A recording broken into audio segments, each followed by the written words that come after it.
Bem, de volta agora com o artigo 126 da Constituição do Estado de Minas Gerais, falando das garantias dos membros do Ministério Público. Lembrando o seguinte, ó, as garantias dos membros do Ministério Público são as mesmas garantias concedidas aos membros do Poder Judiciário. Então nós estamos falando de vitaliciedade, de inamovibilidade e de irredutibilidade de subsídios, tá? Então olha só, artigo 126. Aos membros do Ministério Público são asseguradas as seguintes garantias. Inciso 1º, vitaliciedade, após 2 anos de exercício, não podendo perder o cargo, senão por sentença judicial transitada em julgado. Então é o seguinte, ó, membro do MP, magistrado, que a regra é a mesma, né, para o Poder Judiciário, não são estáveis, eles se tornam vitalícios, tá? Então existe a vitaliciedade, não há que se falar em estabilidade para um juiz, para um magistrado, não há que se falar em estabilidade para um membro do Ministério Público, tá? Eles são vitalício. Agora, quando que adquirem a vitaliciedade? Se eu estou falando dos membros do Ministério Público, membros do Ministério Público sempre irão adquirir a vitaliciedade após 2 anos de exercício, não podendo perder o cargo, senão por sentença judicial transitada em julgado. Então tem que perceber o seguinte, ó, aqui a gente tem uma certa diferença, né, da vitaliciedade no âmbito do Ministério Público para a vitaliciedade no âmbito, tá, da magistratura. A garantia é a mesma, mas eu tenho que lembrar o seguinte, ó, como a única forma de ingresso no Ministério Público, tá, é através de concurso, naturalmente todos os membros do Ministério Público adquirem a vitaliciedade da mesma maneira. Ou seja, eles vão adquirir a vitaliciedade após 2 anos de exercício. Então, entra como promotor de justiça substituto, tá? Fica 2 anos em estágio probatório, tá ok? E após o término ali de 2 anos do estágio probatório, após ter feito os cursos, né, de vitaliciamento no âmbito da escola do Ministério Público, tá? Vai adquirir a vitaliciedade. Adquiriu a vitaliciedade, só perde a vitaliciedade em virtude de sentença judicial transitada em julgado. Ou seja, só perde o cargo se tiver contra ele uma sentença judicial transitada em julgado. Ó, antes de adquirir a vitaliciedade, durante o período de estágio probatório, tá, pode perder o cargo por uma deliberação interna do Ministério Público, uma deliberação disciplinar administrativa. Por quê? Porque ainda não é vitalício. Agora, adquiriu a vitaliciedade após 2 anos, né? Adquire-se a vitaliciedade, tá? E aí eu tenho que observar que para perder a vitaliciedade e, consequentemente, perder o cargo, somente se tiver uma sentença judicial transitada em julgado. A regra para o Poder Judiciário, ela é a mesma, só que vocês têm que lembrar de um detalhe. No Poder Judiciário, o concurso público não é a única forma de ingresso, tá? Quem ingressa como juiz substituto precisa passar pelos 2 anos de estágio probatório, tá? Para adquirir a vitaliciedade. Agora, e aqueles que ingressam diretamente em tribunais? Aqueles, por exemplo, que são indicados pelo 5º Constitucional. Ora, são vitalícios a partir da posse, tá? Não se esqueçam disso, é um comparativo comum. Membro do Ministério Público sempre entra da mesma forma, através de concurso. Então, naturalmente, sempre vai adquirir a vitaliciedade após 2 anos, tá? Já membro do Poder Judiciário, magistrado, depende, né? Se ele ingressou pelo 5º Constitucional, por exemplo, a vitaliciedade é imediata, ela é a partir da posse. Eu tenho os 2 anos de estágio probatório somente para aqueles que fazem concurso para juiz substituto, que ingressam, né, na magistratura através de concurso, ok? Então é só um detalhe, né, que a gente tem que observar aí, comparando a vitaliciedade no âmbito do Ministério Público com a vitaliciedade no âmbito do Poder Judiciário. E a garantia da inamovibilidade. Olha só a inamovibilidade, ó. Inamovibilidade, inciso 2º.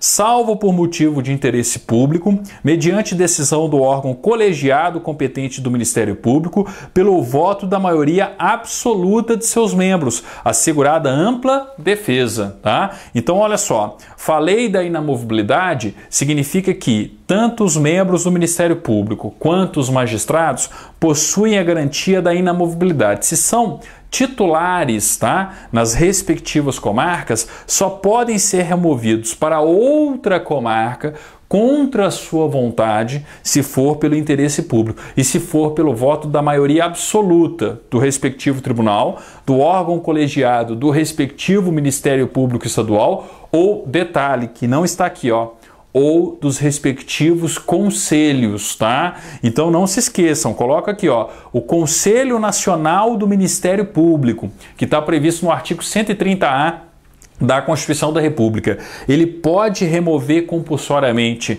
um membro do Ministério Público contra a vontade dele? Pode, tá? Então, ó, lembre-se, inamovibilidade, salvo motivo de interesse público, mediante decisão do órgão colegiado competente do Ministério Público, pelo voto da maioria absoluta de seus membros, assegurada ampla defesa, e também por maioria absoluta do Conselho Nacional do Ministério Público, artigo 130A da Constituição da República. Coloca aí, ó, ver artigo 130A da Constituição da República. Lá vocês vão perceber que o Conselho Nacional do Ministério Público pode remover compulsoriamente também um membro do Ministério Público. E no âmbito do Poder Judiciário é a mesma regra, né? Ou é o respectivo tribunal, a maioria absoluta do respectivo tribunal, que remove compulsoriamente, ou é o Conselho Nacional de Justiça que faz a remoção compulsória, ok? Então, gente, ó, cuidado, atenção com o inciso segundo. Inciso terceiro, a mesma regra, né? Uma questão aí que praticamente não é cobrada em concurso, basta lembrar que existe a irredutibilidade de subsídio enquanto garantia da magistratura e também enquanto garantia do Ministério Público, que é o que a gente está vendo aqui, ó. Inciso terceiro, irredutibilidade de subsídio, ressalvado o disposto no caput e no parágrafo 1º e 7º do artigo 24 dessa Constituição e nos artigos 150 caput, inciso 2º e 153 caput, inciso 3º e parágrafo 2º, inciso 1º da Constituição da República. São as ressalvas, né, que a Constituição da República, a Constituição Estadual faz com relação a descontos, com relação a questões referentes ao teto, né, do subsídio ali de magistrados e membros do Ministério Público, tá? Não se preocupem com essas ressalvas, não. O importante aqui em termos de concurso é lembrar o seguinte: irredutibilidade de subsídios, tá? É uma garantia tanto da magistratura quanto do Ministério Público? Sim, são garantias da magistratura e do Ministério Público, ok? Ó, parágrafo único. Aplica-se aos casos de disponibilidade e aposentadoria por interesse público o disposto no inciso 2º desse artigo. Ou seja, a votação ela tem que ser por maioria absoluta, tá? Então, ó, colocar em disponibilidade maioria absoluta do respectivo órgão colegiado do Ministério Público ou do Conselho Nacional do Ministério Público, tá? Não se esqueçam desse detalhe. A aposentadoria compulsória, tá? Aposentadoria compulsória também tem que ser por maioria absoluta do respectivo órgão colegiado do Ministério Público ou do Conselho Nacional do Ministério Público. Lembrando que é a mesma regra do Poder Judiciário, né? Na prática aqui a gente está falando de uma equiparação à regra prevista no artigo 98, inciso 8º da Constituição da República. Só que lá no artigo 98, inciso 8º da Constituição da República, nós temos uma referência ao Conselho Nacional de Justiça, né? E a maioria absoluta dos respectivos tribunais. Basta adaptar a regra para o Ministério Público, tá? O Ministério Público pode aposentar compulsoriamente, pode colocar em disponibilidade, pode remover compulsoriamente? Pode, por interesse público e por maioria absoluta do respectivo órgão, tá? Do Ministério Público ou do Conselho Nacional do Ministério Público, tá? Então lembre-se desse detalhe aí, nós estamos falando, né, praticamente aí da mesma regra, ok? Com isso, a gente finaliza o artigo 126 e no nosso próximo vídeo a gente encerra o tema Ministério Público na Constituição do Estado de Minas Gerais, falando a respeito do artigo 127, que fala a respeito das vedações impostas aos membros do Ministério Público, ok? Tá? Até o nosso próximo encontro, tá? Com o artigo 127 da Constituição do Estado.